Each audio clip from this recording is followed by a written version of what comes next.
Hello, I'm Africa 54 Managing Editor Vincent McCory in for Hashtag the Award. It's Friday, August the 27th. This is Africa 54.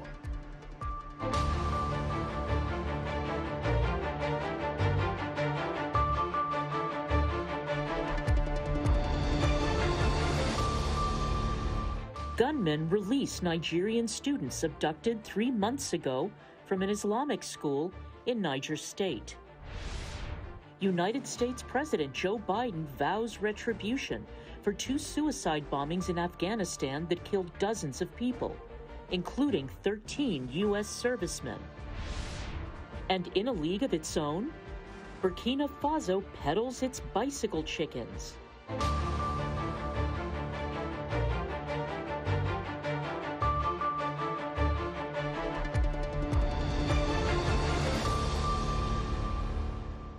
More than 130 Nigerian students are free on Friday after being released by gunmen who had abducted them 3 months ago from an Islamic school in the north-central state of Niger. Video on Friday morning showed a large number of children who had been released eating together. Around 136 school children were taken from the school in Tegna town in May. On Monday, the school's owner said that six had died of illnesses.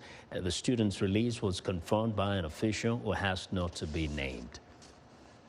One parent, Malam Said Tegina, said by phone that the students have been released, but he did not confirm how many students were released.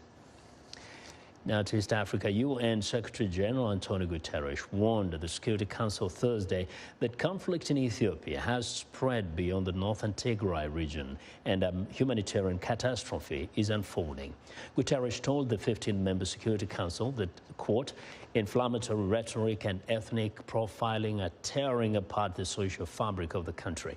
Meanwhile, the U.S. is calling out the Ethiopian government for not responding positively to the proposals for negotiations and instead publicly calling for the mobilization of militia. The Tigray People's Liberation Front for expanding its own military campaign into the Afar and Amhara regions and neighboring Eritrea Defense Forces for re-entering Tigray.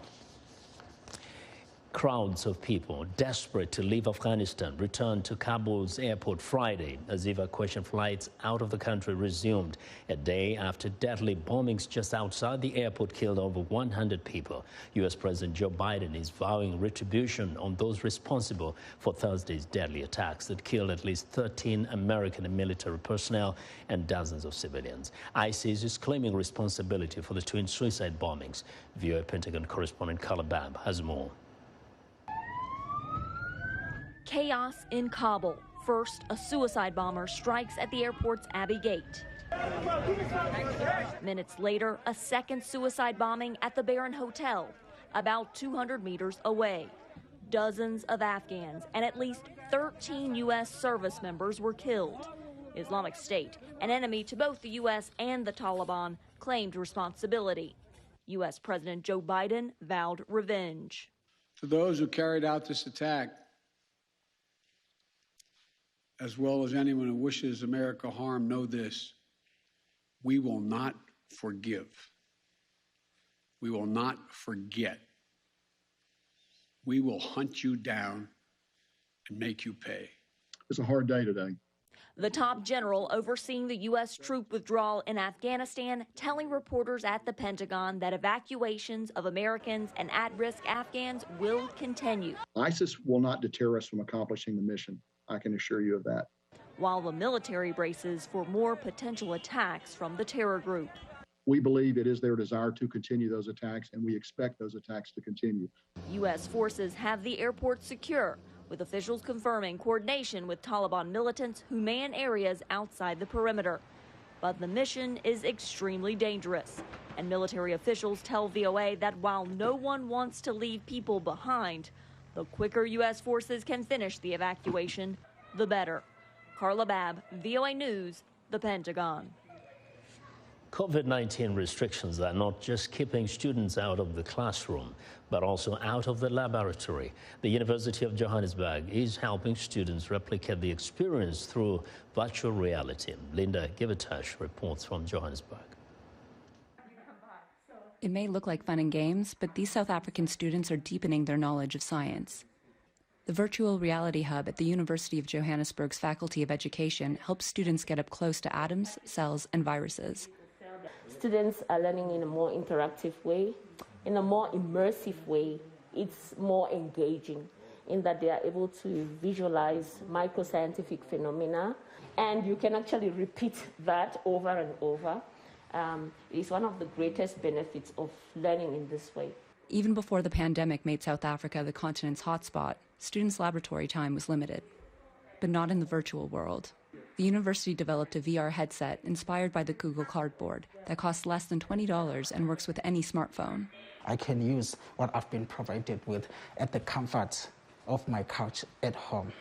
So you can just go to YouTube, you can use your device, your smartphone, if it's compatible with the apps, and then you can actually view cells or whatever a science concept that you are studying at that moment. VR isn't just helping these students study STEM, science, technology, engineering, and math. It's also gearing up this next generation of teachers to use technology to boost STEM in poor primary and secondary schools. Especially learners who come from a very much impoverished backgrounds, where schools are in disadvantaged communities, where they don't have fully fitted laboratories. And unfortunately, because of those learning experiences that they have in STEM education, it has not inspired learners at school to pursue tertiary studies. The shortfalls became apparent when the pandemic lockdown sent students home. Schools scrambled to adopt distance learning technology. But as students return to the classroom, educators say the pandemic's changes to learning will stick around. The future of learning is actually blended learning or hybrid learning, whereby we are going to blend face-to-face interaction. So students, there will be dedicated sessions whereby students will attend class, but that is going to be blended now with virtual online learning. So I do not believe that we're going to go back to as we were. The University of Johannesburg is working with South Africa's Education Ministry to bring VR devices to public schools. If the program proves successful, they hope to replicate it across the country and around the continent. Linda Giftash for VOA News, Johannesburg. After facing severe criticism for the slow start to their coronavirus vaccination programs, many European Union states are seeing a surge in inoculations in recent weeks. As an individual reports, strict rules and so-called COVID passports are persuading many people to get the jab. A handful of gummy bears and a certificate. The rewards for these children receiving their coronavirus vaccinations in Germany. It is one of several European countries to begin vaccinating children. Many will begin rolling out booster shots for older age groups in the coming weeks. The catch-up process has been very successful, but we need to keep up the effort. The European Union purchased vaccines for all member states. At first, it faced criticism for delays in approval and delivery. Now, member states praise its efforts. Spain and Portugal are now in the global top 5 for percentage of the population fully vaccinated. The country's success, a success for all of us, has to do firstly with the European Union's advanced purchase strategy. The surge in vaccination rates is also being driven by strict national rules. Over a dozen EU states have introduced some form of COVID-19 digital pass, which shows whether you've been vaccinated, received a recent negative test, or have recently recovered from the disease. Those without the pass are unable to enter bars, restaurants, and many public places. Of course, there will always be a certain group in society which is not going to get vaccinated, which is opposed to getting vaccinated. But those who are a bit more reluctant, those who are on the edge, can be pushed in that direction if there are consequences. France has among the strictest COVID-19 pass rules in Europe. Seine-Saint-Denis, north of Paris, is the poorest region of mainland France and suffered the highest COVID-19 death rate in the country at the start of the year. But the region is now well above the national average for vaccine take-up. The local mayor says the COVID-19 pass is responsible. When the measures were announced by the president, we saw a huge increase in vaccinations. In Italy, too, strict rules requiring a so-called COVID green pass to enter bars and restaurants have prompted a surge in vaccinations. I think it's right to protect those who have been vaccinated so they don't end up locked up again. Not all approve. Thousands took to the streets of Riga, Latvia this month, protesting against COVID-19 pass rules. There have been similar protests in France, Spain and Italy. Meanwhile, critics say that Europe is falling behind the United States and China in the number of coronavirus vaccine doses donated to poorer countries, and has given just a fraction of the 200 million doses pledged by the end of 2021. The World Health Organization has recommended that vaccinations be distributed to less developed nations before third booster shots are given in richer countries. Henry Ridgewell for VOA News, London. Now, diners, sellers and government officials in Burkina Faso say the locally reared poulet bicyclette is in a league of its own. David Doyle has more. Kader Wadriogo is enjoying a plate of grilled chicken with his friends in the park. But this isn't any old poultry. People in Burkina Faso say their local birds are in a league of their own and should be recognized as such. The local chicken is very good. We meet with friends and eat. It's very good, very natural. It really allows us to get together. It's excellent compared to other chickens. That's why the West African country's government has embarked on a mission to properly label and brand poulet bicyclette, or bicycle chicken. It's a locally reared species of fowl traditionally delivered on the backs of bicycles and motorbikes. According to government figures, around 130,000 bicycle chickens are delivered to wholesalers, restaurants and individual customers every day in Burkina Faso's two biggest cities, Ouagadougou and Bobo-Dioulasso.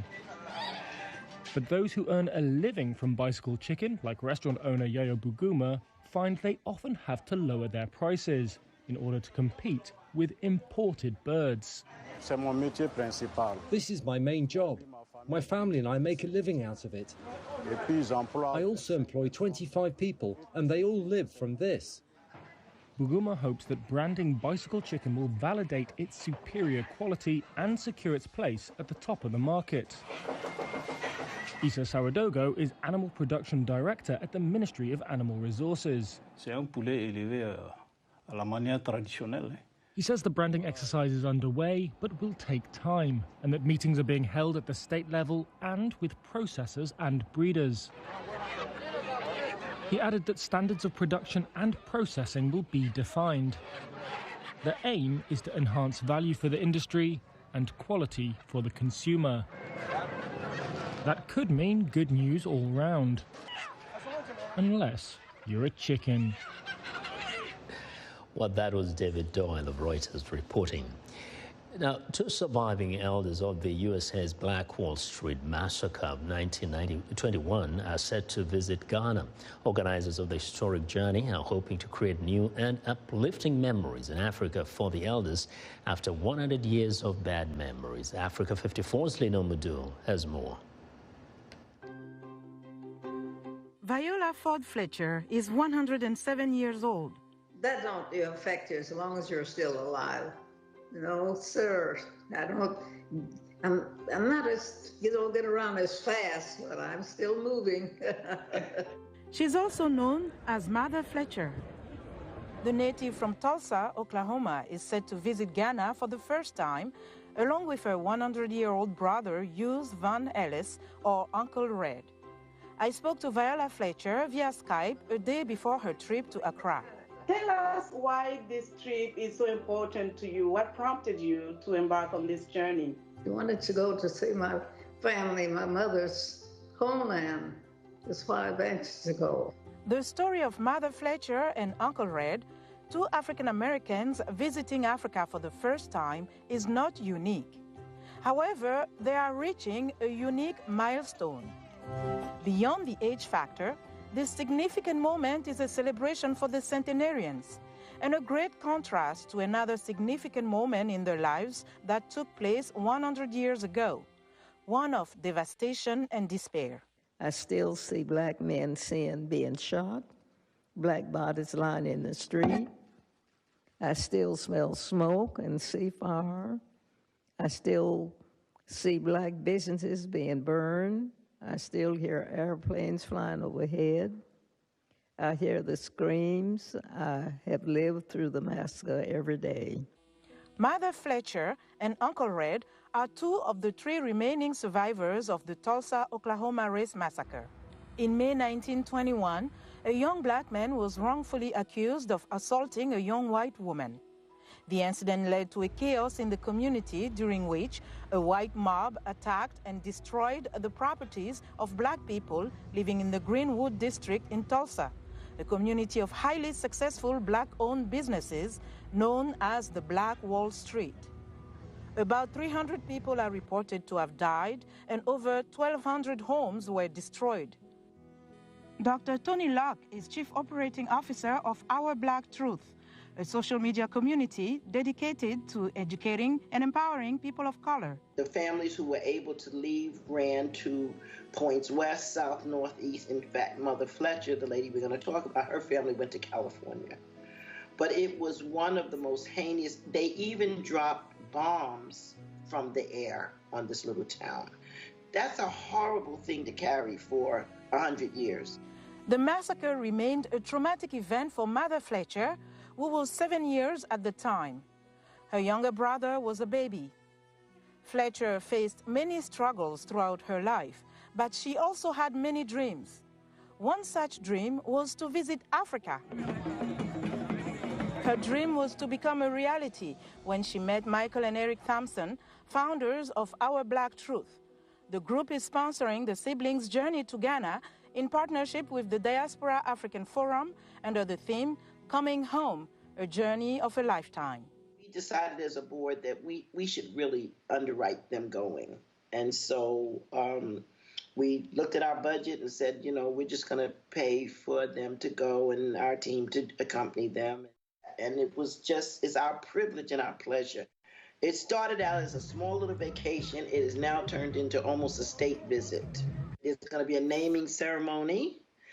She's going to be given a Queen Mother title, and Uncle Red's going to be made a chief. She's also going to be made a chief. So what are some of the things that you hope to experience in Ghana while you're there? Oh, how the people live, the food they eat, the land, trees, flowers, animals, just the way of life, you know. It's anxious to say, I know I'll probably see more than I expected, but I'm going to try to make a note of everything so I won't forget it. Fletcher, who says she feels good and does not feel 107, adds that she can't wait to meet elders in Ghana to exchange ideas and experiences. After arriving in Accra this month, Mother Fletcher and Uncle Red are greeted by Ambassador Erica Bennett, head of mission for the Diaspora African Forum Embassy in Ghana, along with members of the government of Ghana and excited citizens. They are extremely excited to be home for the first time in Africa. A full agenda is awaiting them as they set foot in the motherland. A journey well-deserved. Linor Moudou, VOA News, Washington. Indeed, a journey of their lives. Two African-American families are talking about their harrowing journey from Afghanistan back to America. VOA's Mohammed Al-Mahdi visited with the families. Here's the story. Hirawi went to Afghanistan to visit her ailing father 3 months ago. The resident of the U.S. state of Tennessee, who did not want her identity revealed to protect friends and family, said she and her children had to cut their trip short and rush to Kabul Airport after the Afghan government abruptly fell on Sunday. Hirabi says it took her nearly 24 hours to reach the airport through the Taliban's checkpoints and crowds of the people outside. When we reached near to the entrance of the airport, the area was controlled by the Taliban. The Taliban would not let people pass. They were shooting and beating them. Many people got wounded. After much effort, we reached to the second gate, and after 4 hours, about 400 to 500 American troops came out. Fortunately, I was a U.S. citizen and had my passport and documents, and they let us enter the airport. She says the crowds grew desperate outside the airport as they tried to escape the Taliban fighters who now control the capital city.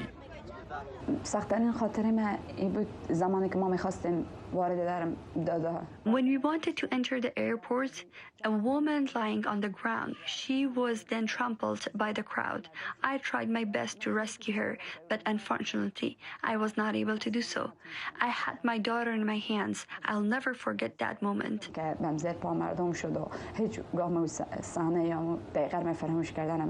Sultan Alizada is another Afghan American who traveled to Kabul with his wife and 3 children to visit his mother.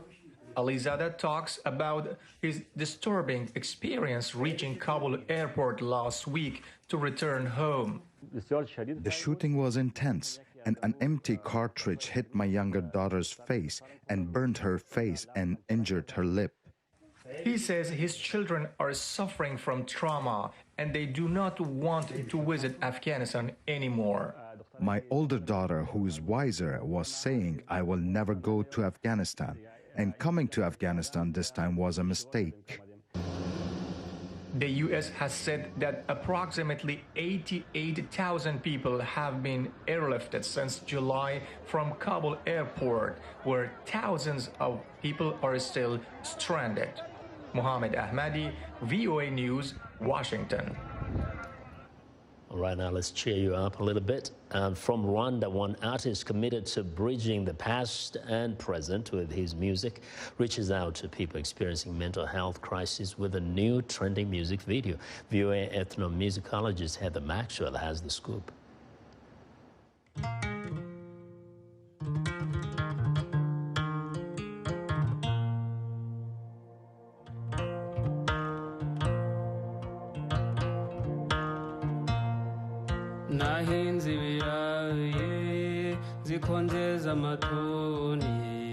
Bazishira, meaning this shall pass, is a new song and music video trending hard in Rwanda right now.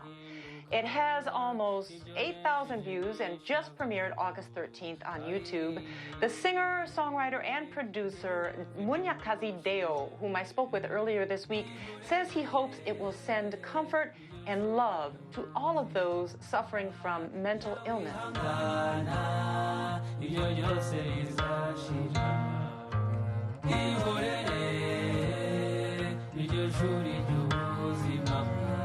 Now, we're going to watch the whole music video as Munyakazi walks us through vignettes of Rwandan life where he encounters people suffering from depression, anxiety, and even suicidal thoughts.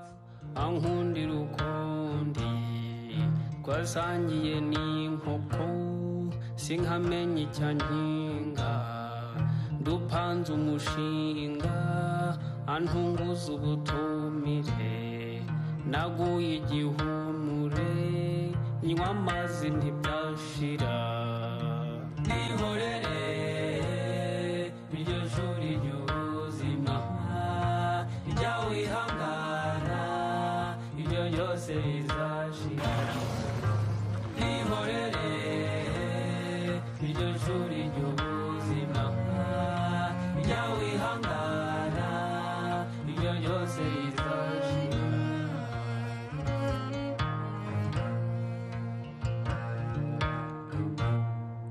nahuye n'umusore kuri tagisi anyaka akanimero muhereza tubiri ntegereza isimuye ntiyigeze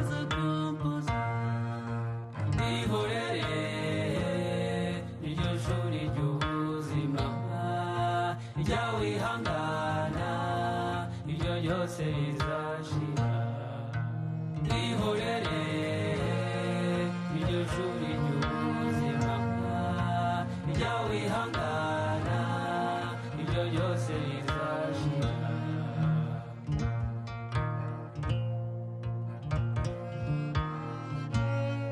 nagurije umuvandimwe 21 ati nyabuna nzayidira nzakwishyura samudi iyo samudi ntumbaze niba ariyo nge nsanzwe nzi izo mbaraga zisaba ntizikibagirwe vuba ihorere iryo shuri ry'ubuzima rya wihangana ibyo byose bizashira ihorere iryo shuri ry'ubuzima rya wihangana ibyo byose bizashira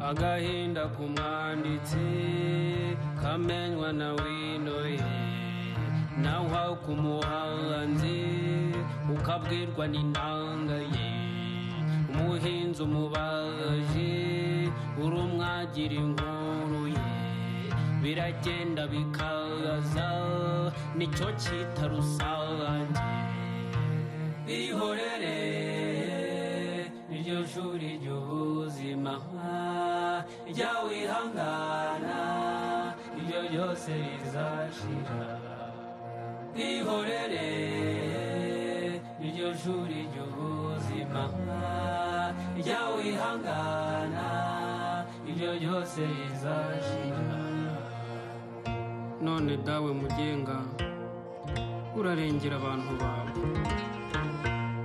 ibibazo by'isi bidushavuza imitima dutsindira ubukene uturinde ibi byorezo maze amahoro aganze isi waduhaye. All right, that's Bazishira by Munyakazi Deo from Rwanda. I'm Heather Maxwell. See you next time. Thank you very much, Heather. And that's our show for today. Be sure to watch Africa 54 on our website at voaafrica.com. From all of us in Washington, have a great weekend.